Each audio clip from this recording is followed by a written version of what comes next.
कल्पना कीजिए, धरती पर एक समय ऐसा था जब इंसान का नामो निशान तक नहीं था। इस ग्रह के असली शासक थे डायनासोर, विशालकाय जीव जो जंगलों पर राज्य करते थे, समुद्रों पर कब्जा जमाए बैठे थे और आकाश तक को चुनौती देते थे। करोड़ों सालों तक उन्होंने धरती पर राज्य किया, लेकिन एक ही क्षण ने सब बदल दिया। 66 मिलियन साल पहले आकाश में अचानक एक चमकदार बिंदु दिखाई दिया।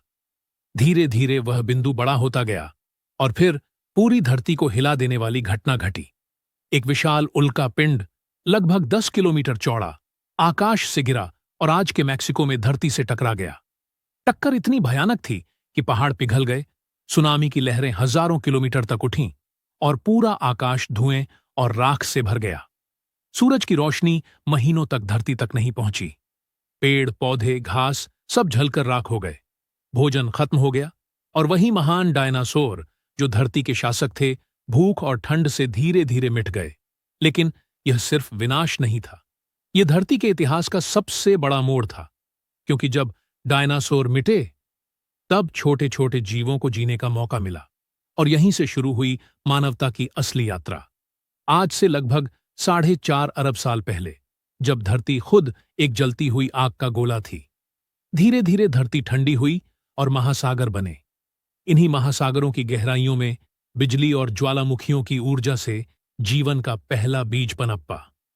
सूक्ष्म जीव जन्मे, इतने छोटे कि आंखों से देखे भी नहीं जा सकते थे। यही सूक्ष्म जीव धरती के पहले रसायन शास्त्री बने। उन्होंने कार्बन डाइऑक्साइड को तोड़ा और ऑक्सीजन छोड़ना शुरू किया। धीरे धीरे वायुमंडल बदला और धरती पर सांस लेने लायक हवा बनी। करोड़ों वर्षों तक जीवन समुद्रों तक ही सीमित रहा। पहले सरल कोशिकाएं बनी, फिर जटिल कोशिकाएं। धीरे धीरे छोटे छोटे जीव मछलियों में बदल गए। इन्हीं मछलियों के कुछ समूहों ने साहस दिखाया। उन्होंने पानी छोड़कर जमीन पर कदम रखा। यहीं से बने उभयचर, ऐसे जीव जो पानी और जमीन दोनों पर रह सकते थे। फिर आया सरीसृपों का युग। यही वो दौर था जब धरती पर डायनासोर राज करने लगे। लेकिन डायनासोर के मिट जाने के बाद छोटे स्तनधारी जीवों ने अपनी ताकत दिखाई। यही छोटे जीव धीरे धीरे विकसित होकर बंदर जैसे प्राणियों में बदले। करीब 70 लाख साल पहले अफ्रीका की धरती पर इंसान का पहला पूर्वज जन्मा। ये जीव बंदर जैसे दिखते थे, लेकिन सीधा खड़ा होकर चल सकते थे। समय के साथ उन्होंने पत्थरों को औजार बनाया, शिकार करना सीखा, आग की खोज की, गुफाओं की दीवारों पर चित्रकारी की। भाषा का जन्म हुआ। धीरे धीरे जनजातियां बनी, समाज बने और इंसान बाकी सभी प्राणियों से अलग हो गया। फिर आया कृषि का युग, गांवों का जन्म और सभ्यताओं की नींव।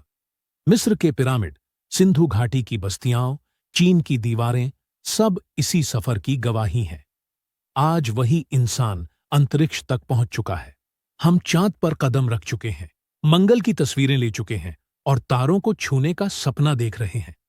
सोचिए, एक छोटा सा सूक्ष्म जीव जो अरबों साल पहले महासागर की गहराई में जन्मा था, आज वही इस ग्रह पर शहर बसाता है, तकनीक बनाता है और सितारों तक पहुंचने की तैयारी कर रहा है। लेकिन एक सवाल बाकी है, क्या इंसान इस सफर को आगे सितारों तक ले जाएगा, या फिर प्रकृति एक और उल्का पिंड गिराकर इतिहास की किताब को दोबारा लिखेगी?